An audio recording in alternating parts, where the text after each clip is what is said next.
Jesse Marshall noticed the change 3 weeks before he understood why. Maureen had started dressing in the bathroom, door closed, even when he was reading in bed. Just feeling self-conscious lately, she'd said when he asked. But self-conscious was never a word that applied to his wife of 5 years. The truth revealed itself on a Thursday evening. Jesse came home early from authenticating a collection of World War II letters and found Maureen in their bedroom, back to the mirror. He stood in the hallway, frozen, as she pulled her blouse over her head. In the reflection, he saw them clearly, bite marks. Dark purple crescents tracking down her spine like grotesque punctuation marks. He must have made a sound because Maureen spun around, eyes wide. For a moment, neither spoke. Then Jesse walked forward, his mind strangely calm, processing information the way he processed ancient texts, looking for context, for meaning. "Let me see," he said quietly. Maureen's mouth opened, but no words came. He reached out and gently turned her around, lifting the edge of her shirt. More marks. Fresh bruises on her ribs, shaped like fingerprints. Definitely not his hands. "Who?" The word came out flat, emotionless. Maureen's face crumpled. But there was something else there too. Something that looked almost like relief. Or was it guilt? She whispered, "You weren't supposed to find out yet." Yet. Not like this. Not at all. Yet. The word hung between them like a blade, and Jesse felt something cold settle in his chest. This wasn't just an affair. This was calculated. Jesse had always been good at puzzles. It was why he'd built a career translating documents that others found impenetrable. Medieval Latin, archaic German, coded messages from dead empires. His mind naturally sought patterns, connections, the story beneath the story. "Yet implies a timeline," he said, still looking at the marks on his wife's skin. "Which means this is part of a plan. So let's skip the tears and the excuses." "What plan, Maureen?" She stepped back, pulling her shirt down, her expression hardening. There was the woman he'd married. Sharp, ambitious, always calculating angles. "It's complicated. Uncomplicated. I can't. Not yet. Just give me 2 more weeks. Please, Jesse." He laughed, a short, bitter sound. 2 weeks for what? So you and whoever's leaving those marks can finish whatever you're doing? Do I get divorced after this plan completes? Or do I get something worse? Her silence was answer enough. Jesse grabbed his jacket and keys. "I'm staying at a hotel. Don't call me. Don't text. When I'm ready to know everything, I'll find out myself." Jesse wait. But he was already gone, his mind already working. Maureen wasn't smart enough to orchestrate something complex on her own. She was involved, yes, but someone else was pulling strings. And Jesse was very good at finding the puppet master. At a hotel room that smelled of industrial cleaning solution and other people's cigarettes, Jesse opened his laptop. He'd married Maureen 5 years ago after a whirlwind romance that had seemed genuine at the time. She'd been drawn to his work, or so she'd said, fascinated by his stories of cracking codes in medieval manuscripts, of discovering fraud in supposedly priceless documents. She worked in marketing for a mid-sized firm, made decent money, had her own friends. But 6 months ago, something had shifted. She'd started going to a new gym, taking work dinners that ran late, coming home smelling of expensive cologne that wasn't his. Jesse opened their shared credit card account. He'd never been the jealous type, never felt the need to monitor her, but now he scrolled through recent charges with clinical detachment. The gym was called Apex Athletic, upscale, expensive. He cross-referenced the charges with her calendar. 3 times a week, regular as clockwork. Then he found it. A charge from 3 weeks ago at Mercato, an Italian restaurant across town. A Tuesday night. Maureen had told him she was at a work event that Tuesday. He checked her work calendar, which synced to his. No event listed. Jesse pulled up Mercato's website. High-end, private booths. The kind of place you took someone you wanted to impress. He enlarged the photo gallery and stopped at one image. The interior, with its leather booths and soft lighting. In the background, barely visible, was a framed photograph on the wall, a black and white print of the city skyline. On impulse, he searched for Apex Athletic. The gym's Instagram feed was full of promotional photos. Jesse scrolled until he found what he was looking for, a grand opening photo from 8 months ago. Standing in the front row, cutting the ribbon, was a man in an expensive suit. Preston Moore. Jesse sat back, his mind clicking pieces into place. He knew that name. Not personally, but professionally. 3 months ago, he'd been hired to authenticate documents from the estate sale of a woman named Dorothy Hartwell, who died at 96. Among her papers had been a thick folder of letters and legal documents from the 1950s. Most were routine, but one folder had made Jesse pause. Correspondence regarding the disappearance of a young man named James Cartwright in 1953. Cartwright had been heir to a significant industrial fortune. He'd vanished while traveling in Europe, presumed dead, no body ever found. His estate had eventually passed to a distant cousin.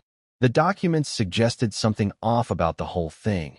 Inconsistencies in dates, a suspicious witness statement, a marriage certificate that seemed too convenient. Jesse had filed his authentication report with the auction house and moved on. But now, pulling up his old notes, he cross-referenced the name of the cousin who'd inherited. Thomas Mooring.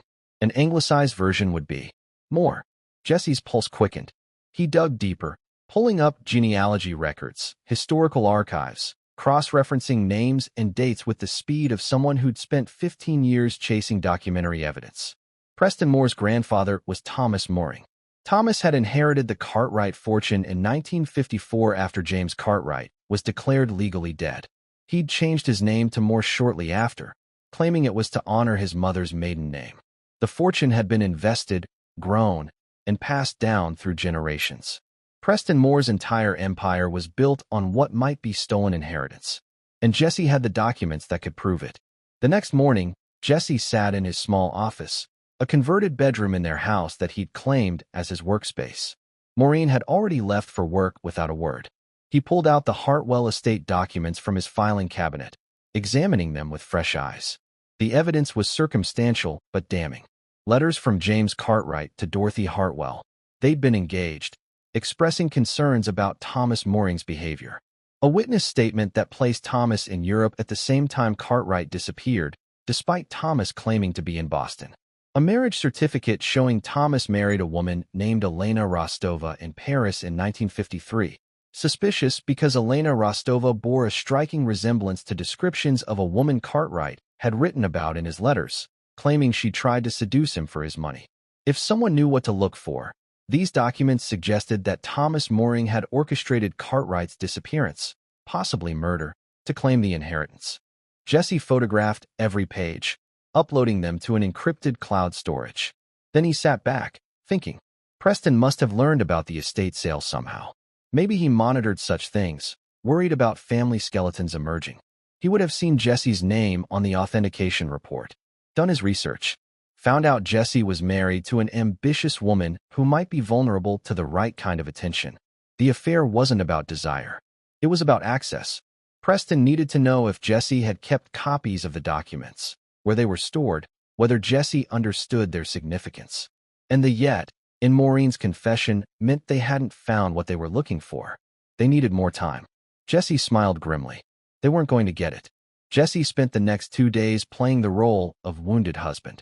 He stayed at the hotel, sent Maureen terse messages, acted exactly as someone in his position should. But his evenings were spent differently.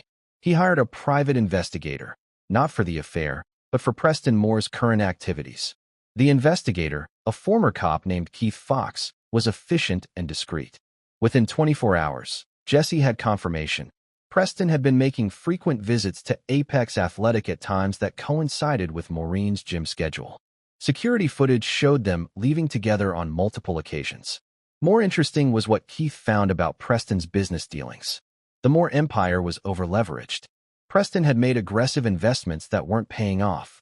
He needed capital, and more than that, he needed his family's reputation spotless for a major business deal with European investors, old money types who valued lineage and legitimacy. If the truth about his grandfather came out, the deal would collapse.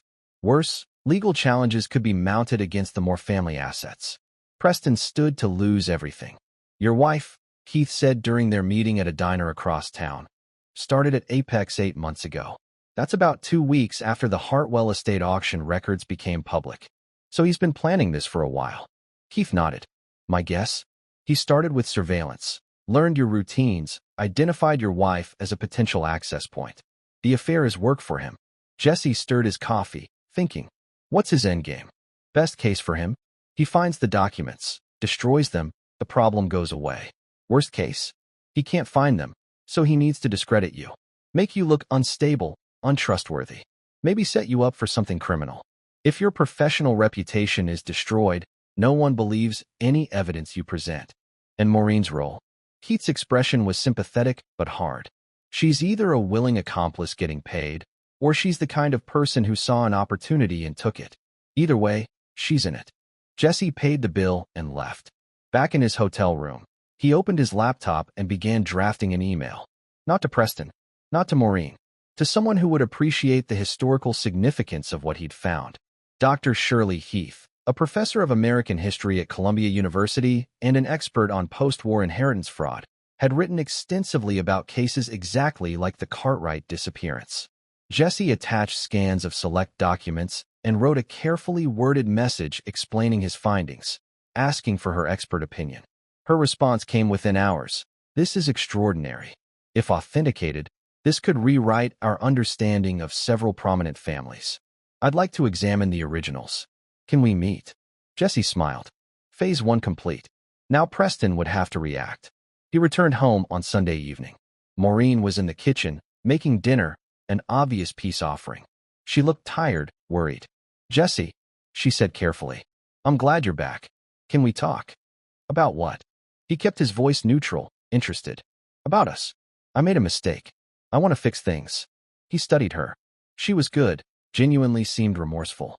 But there was calculation in her eyes, watching his reactions, measuring his responses. Who is he? Jesse asked. She hesitated, then, no one important. It's over. I ended it. Liar. He said it calmly, without heat. You can't end it because it's not about wanting him. It's about whatever you're both trying to accomplish. So let's try this again. What does Preston Moore want? Her face went white. How do you? I'm a researcher, Maureen. It's literally what I do for a living. Find connections, verify sources, uncover truths people tried to bury. Did you really think I wouldn't figure it out? She backed against the counter. Jesse, it's not what you think. Then tell me what it is. For a moment, he thought she might. Her mouth opened, and he saw genuine fear in her eyes. But then her phone buzzed. She glanced at it, and her expression hardened. I want a divorce, she said. I'll move out tomorrow. We can split assets fairly. No lawyers if you're reasonable. Reasonable, Jesse repeated. Meaning I give you what you want, don't make waves, don't ask questions. Meaning we both move on with our lives. He nodded slowly. Okay, take what you need tonight. I'll sleep in the guest room. We'll figure out the details this week. She looked surprised, almost disappointed. Really? Just like that? Just like that? He walked past her toward the stairs, then paused. Out of curiosity, what was Preston offering you? Money? A life upgrade? Or were you in it from the beginning, before we even met? The question hung in the air. Maureen's expression flickered. Guilt, anger, something else he couldn't quite read. You were always so caught up in your dusty old documents, she said finally. So oblivious to everything else. You never even noticed when I started checking your files, your computer, your office. Looking for one specific folder from that estate sale. Preston said you'd have copies, that you always keep everything. But I couldn't find it. There it was. Confession and resentment, all at once. That's because I knew someone might come looking, Jesse said quietly. The documents aren't here, Maureen. They never were. But thank you for confirming what I suspected. Her eyes widened in realization. She'd been played, given away more than she'd meant to. Jesse climbed the stairs, leaving her standing in the kitchen. Behind him, he heard her frantically dialing her phone, Preston's name a harsh whisper. Good. Let them panic. Let them wonder what he knew, what he'd done, where the documents were. Let them make mistakes. In the guest room, Jesse opened his laptop and checked his encrypted email. Dr. Heath had sent another message. I've consulted with colleagues. This evidence could support criminal fraud charges across multiple jurisdictions, not to mention civil suits. The Cartwright family descendants would have legal standing. This is bigger than I initially thought. When can we meet? Jesse typed his response. How about a public forum? I'm thinking a lecture or symposium where these findings can be presented to the academic community and the press simultaneously. Harder to suppress that way. Her reply was almost immediate. I can arrange something for next week. Let me make some calls. Jesse closed the laptop and allowed himself a small smile. Preston Moore wanted the documents destroyed and Jesse discredited. Instead, he was about to get exposure on a scale that would destroy everything he'd built. And Maureen? She'd chosen her side. Now she'd live with the consequences. The next morning, Jesse woke to find Maureen gone. Most of her clothes were missing, along with her laptop and personal items. She'd left the divorce papers on the kitchen counter with a note. Sign these. Make this easy. He photographed the note and papers, then called Keith Fox. I need surveillance on Preston Moore's properties. I think things are about to escalate. Keith's voice was grim. Already on it. He met with someone last night. Former cop who got kicked off the force for evidence tampering. Not a good sign. Jesse felt ice in his stomach, but kept his voice steady. What's the play? Could be anything from planting evidence to a more direct threat. Watch your back. Jesse spent the day fortifying his position. He gave copies of all the documents to Dr. Heath, to his lawyer, to a journalist friend who specialized in financial crime. He wrote a detailed account of everything. The affair, the connection to Preston, the historical fraud, and stored it in multiple locations with instructions to release if anything happened to him. That evening, as he was leaving his office, he noticed a car parked across the street. Tinted windows. Engine running. When he drove away, it followed at a careful distance. So that was how Preston wanted to play it. Jesse led the car on a winding route through the city, then pulled into a police station parking lot. The car drove past, but Jesse knew this wasn't over. He called Keith from inside the station. They're moving to intimidation, Jesse said, which means they're desperate. The symposium is in 4 days, Keith reminded him. They might try something before then. Let them try. Jesse felt a cold anger settling in, pushing out the hurt over Maureen, the betrayal. This was about justice now. I want to know every move Preston makes. Every call, every meeting. If he so much as jaywalks, I want evidence. You're building a case. I'm building his coffin. Over the next 3 days, Preston Moore made every mistake Jesse had hoped for.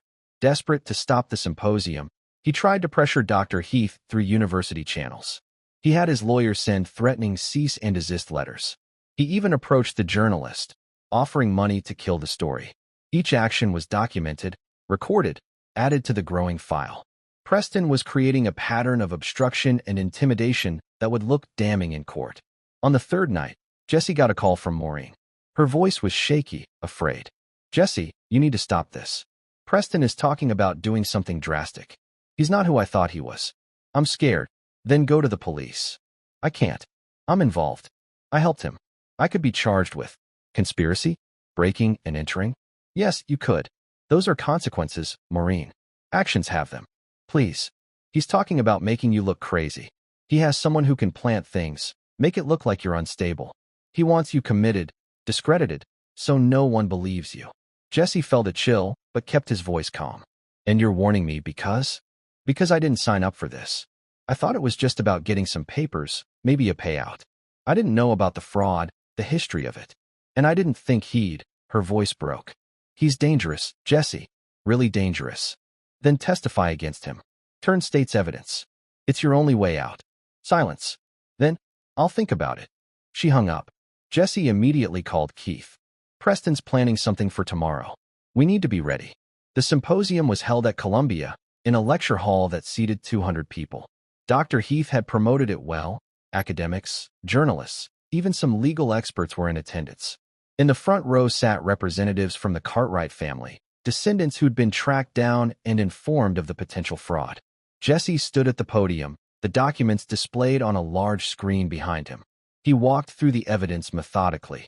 The letters, the timeline discrepancies, the suspicious marriage, the too convenient inheritance.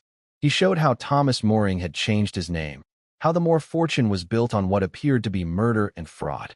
The room was silent, riveted. Camera flashes went off. Journalists scribbled notes. Then, halfway through the presentation, the doors burst open. Preston Moore strode in, flanked by 2 lawyers. He looked every inch the entitled businessman. Expensive suit, confident stride, practiced smile. This is slander, he announced loudly. This man is unstable, obsessed with my family because of a personal vendetta. His own wife left him because of his paranoid delusions. Jesse smiled calmly. Mr. Moore, I was hoping you'd attend. Dr. Heath, could you please play the recording? Dr. Heath pressed a button.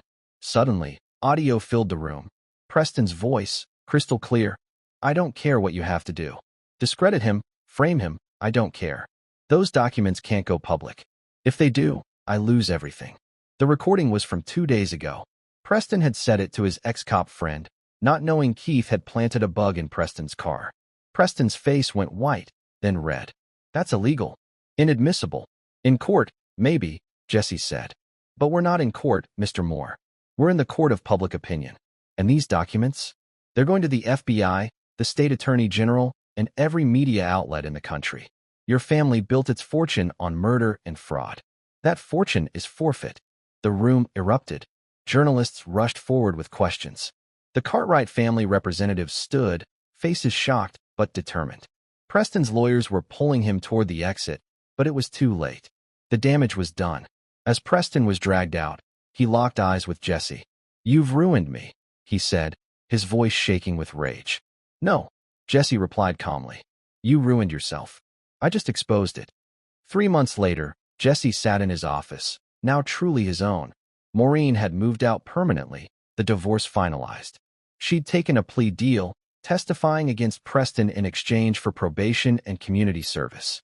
Preston himself was facing multiple criminal charges and civil suits. The Moore fortune was frozen, tied up in legal proceedings that would take years to resolve. Jesse's phone rang. Dr. Heath's number. Jesse, I wanted to let you know, the university is offering you a position. Resident expert on documentary fraud. We think your skills could benefit the department. He looked around his small office, at the stacks of papers and old documents that had always been his refuge. Then he thought about the months of lies, the betrayal, the elaborate scheme that had almost worked. I'll think about it, he said. Right now, I'm enjoying some peace and quiet. After he hung up, Jesse permitted himself a rare moment of satisfaction.